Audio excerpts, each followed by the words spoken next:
Statement saya agak egosentris ya jadi ya. Sementara di situ kondisinya nyokap gue itu jangankan jalan gitu, dari bangun ke dari tiduran ke duduk aja dia nggak mampu gitu. Akhirnya BPJS reguler aja gitu.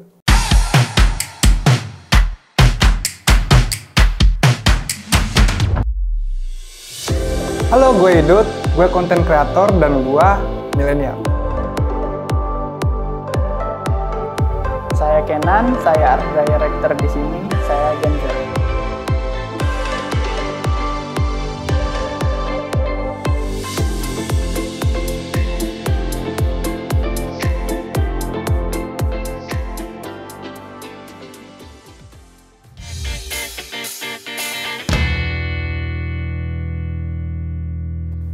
Generasi, kalau generasi sih saya kurang tahu ya, cuman kebanyakan orang di generasi saya menjalani itu.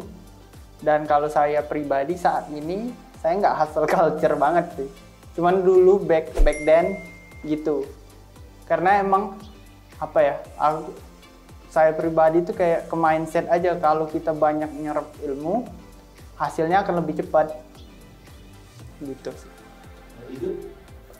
Kalau buat gua hustle culture itu sebetulnya itu budaya yang bagus ya, tapi kalau misalkan kita terlalu ini banget juga nggak baik juga. Kalau posisi gua sebenarnya nggak terlalu setuju sama hustle culture, karena buat gua hidup itu harus seimbang antara kita kerja, antara kita having fun, antara kita istirahat tuh harus seimbang. Jadi nggak boleh berat sebelah. Kalau indikatornya hanya untuk mengejar kesuksesan, ya itu kan sebetulnya kesuksesan orang punya standar yang beda-beda ya. Jadi ya pada intinya harus seimbang aja hidup, gak usah terlalu ngoyo lah.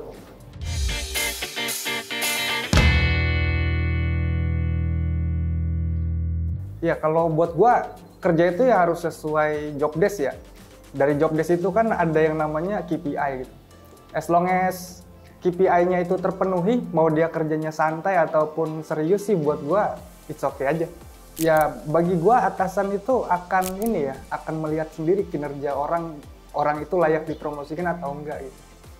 Jadi kita lebih bicaranya menurut gua lebih ke tunjukin hasilnya aja gitu, ketimbang daripada lebih gede nunjukin ambisi doang gitu. Quitter ya, tricky sih sebenarnya.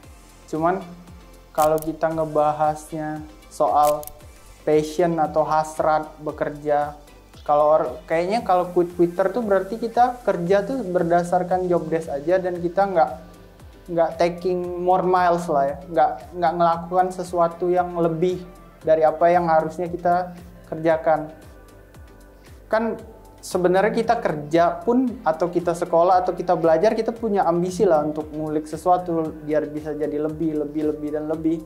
Nah, menurutku kondisi quitter tuh mungkin sama kayak masnya bilang, ada yang orang beranggapan oh ya udah aku bekerja sesuai job deskku, nanti penilaiannya juga balik lagi dari keputusan mutlak si bos kita. Kadang aku juga ketemu orang yang quitter itu malah sebaliknya, malah dia itu orang yang berambisi tapi sistem yang ngebuat dia kayak gitu, nggak menjadi quitter.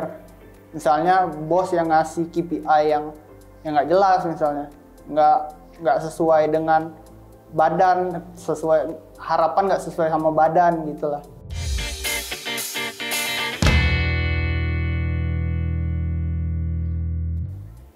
Kalau gua karena ada pengalaman pribadi, buat gua kalau cewek punya penghasilan lebih tinggi itu bahaya ya, karena potensi untuk songongnya tuh tinggi. Tapi tergantung orangnya juga sih. Cuma ya berarti cukup jadi warning point aja. Ketika pasangan kita punya penghasilan yang lebih tinggi dari kita, paling nggak ada poin lain di mana kita punya value yang lebih ada di poin itu di atas dia gitu. Kalau bicaranya soal generasi ya, kalau saya pribadi tuh tumbuh kembang dengan referensi barat lah kebanyakan. Mungkin saya atau bubble saya, bahkan generasi saya, itu pasti kita tuh dijejelin sama generasi barat, sedikit banyak tahu lah referensi soal misalnya orang berkeluarga, bebas, equal gitu-gitu. Kalau yang ada terbesit dalam benak saya pribadi, kalau cewek gajinya lebih tinggi daripada saya, sebenarnya saya suka. Sebenarnya saya pribadi itu malah pernah berpikir ingin jadi bapak rumah tangga seperti di film-film, misalnya film Kevin Hart segala macam. Ini seru deh.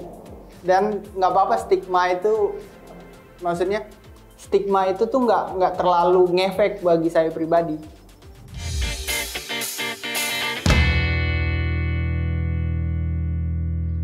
Kalau sex education sejak dini, sebetulnya gue sangat setuju.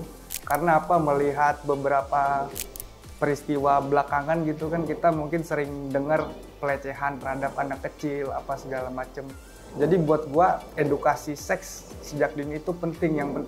Tapi harus disesuaikan dengan porsi si anaknya itu. Nggak mungkin kita ibaratnya mengedukasi anak di bawah umur tentang seks, tapi pakai bahasa orang dewasa, itu kan nggak mungkin. Sex education penting. Kalau sex education jelas penting. Kenapa? Ya karena nggak cuma di Indonesia ya, dimanapun itu kan pengenalan sesuatu yang bisa menyebabkan misalnya sesuatu penyakit atau apa ya pasti penting. Karena dampak dari seks itu kan bukan cuma misalnya euforia atau selebrasi atau apalah, kesenangan tersebut kan pasti ada dampaknya kan, misalnya kesehatan, mental dan lain-lain, jelas penting menurut saya. Kalau cara mengajarkannya, saya juga setuju sih sama masnya, misalnya sesuai usia gitu-gitu. Karena yang kita lihat di Indonesia itu sex education-nya Tabu ya? Iya, tabu dan sangat kurang sebenarnya. Misalnya banyaklah kasus, misalnya nggak usah kita bilang kasus orang hamil di luar nikah atau pelecehan seksual, sesimpel kayak misalnya penggunaan alat kontrasepsi. Itu aja orang banyak yang nggak tahu tuh, betapa pentingnya alat kontrasepsi gitu-gitu. Jadi pendekatannya tuh lebih ke kayak misalnya pendekatan yang harusnya logik, objektif, ini tuh bisa menyebabkan penyakit loh atau ini. Kan orang tuh kebanyakan pendekatannya lebih kayak yang personal, misalnya kalau kamu melakukan seks, kamu akan berdosa dan masuk neraka. Semua orang berdosa maksudnya. Orang pasti tetap ngelakuinnya. Karena kalau pendekatan edukasinya itu objektif, misalnya kamu kalau ini sembarangan, kamu akan terkena ini. Nah, menurut saya itu lebih bisa apa ya? Lebih bisa digunakan lah, lebih bisa diterapkan harapannya untuk tempat saya tinggal sekarang dan generasi saya yang sexually aktif sebenarnya. Generasi millennials dan Gen Z kan kebanyakan sekarang kan sexually aktif lah, bisa dibilang gitu. Kalau soal pertimbangan personal, misalnya agama dan lain-lain, saya tidak akan menjawab.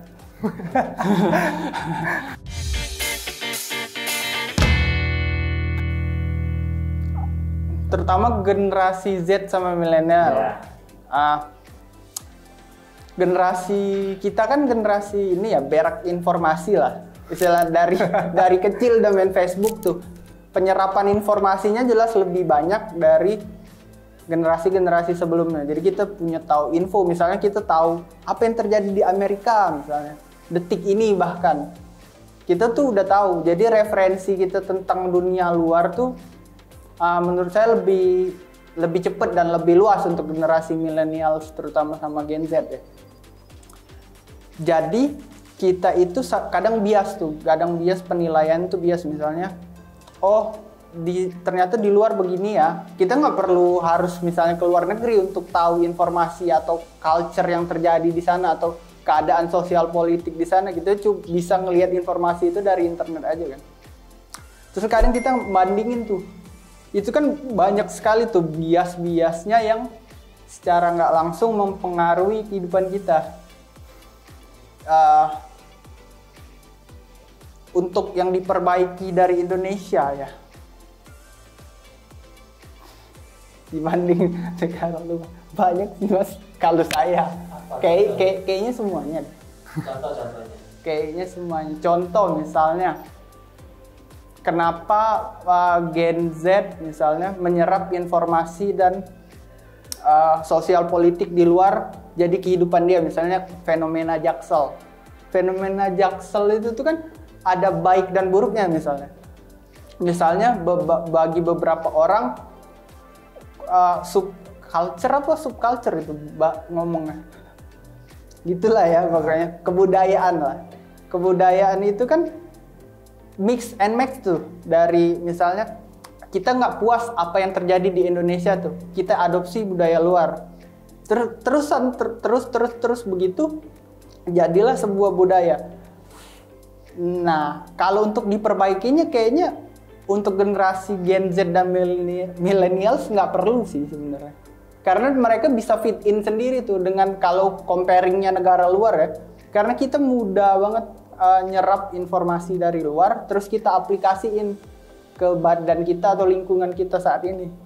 Contohnya misalnya kayak budaya Jaksel gitu. Oh, jadi baik-baik aja Indonesia ya? Bagi Gen Z dan millennials, ya mau apa lagi pindah negara. Dut, gimana Dut? Pendapatnya Dut? Kalau gue menyoroti ada dua aspek sih yang perlu diperbaikin di negara kita. Yang pertama, pendidikan. Karena sepanjang gue hidup dan gue mengenyam pendidikan, gue merasa terlalu banyak gue mengkonsumsi pengetahuan tuh yang sifatnya umum.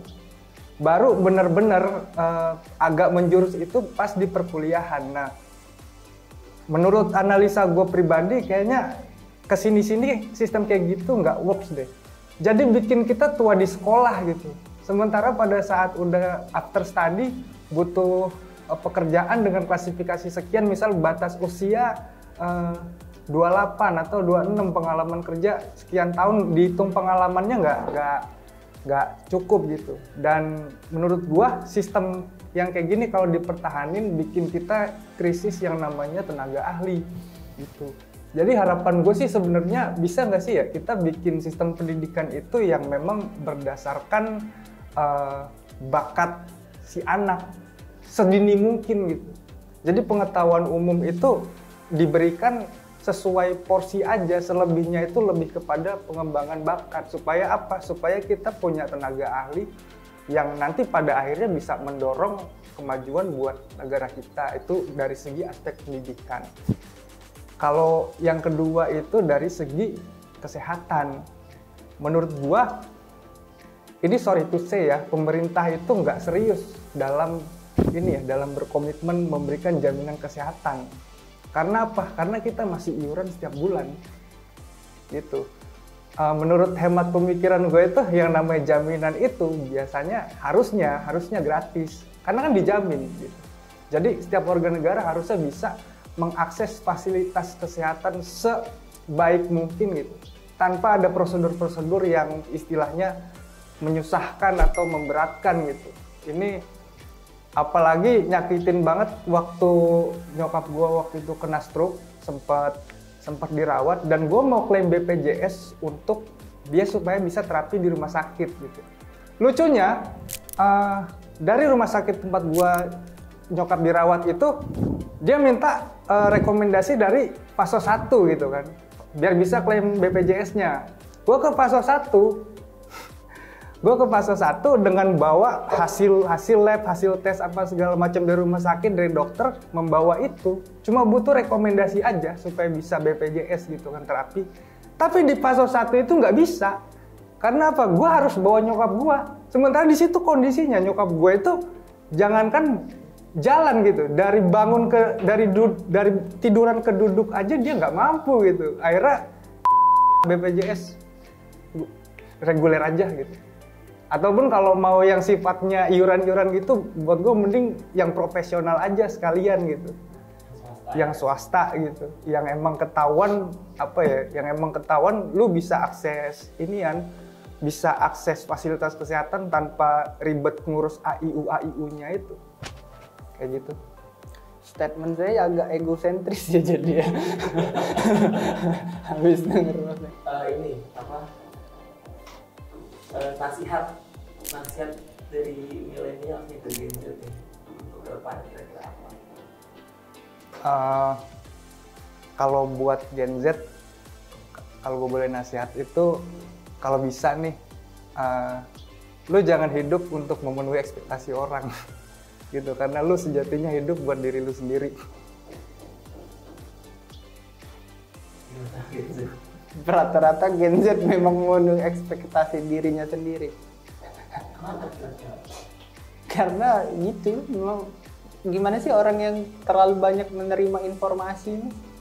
Jadi kita tuh sebenarnya tahunnya tuh setengah-setengah jadi kan. Kalau kita banyak menerima informasi itu jadi apapun diserap. Jadi ya kayak lihat aja statement saya kalau dibandingin Mas ini kan, lebih mikirin diri sendiri siapa dibanding siapa misalnya gitu. Oke, thank you so much karena Idul telah Thank you. berpendapat tentang satu yang tadi kita utarain, kita ngobrol dia. Ya.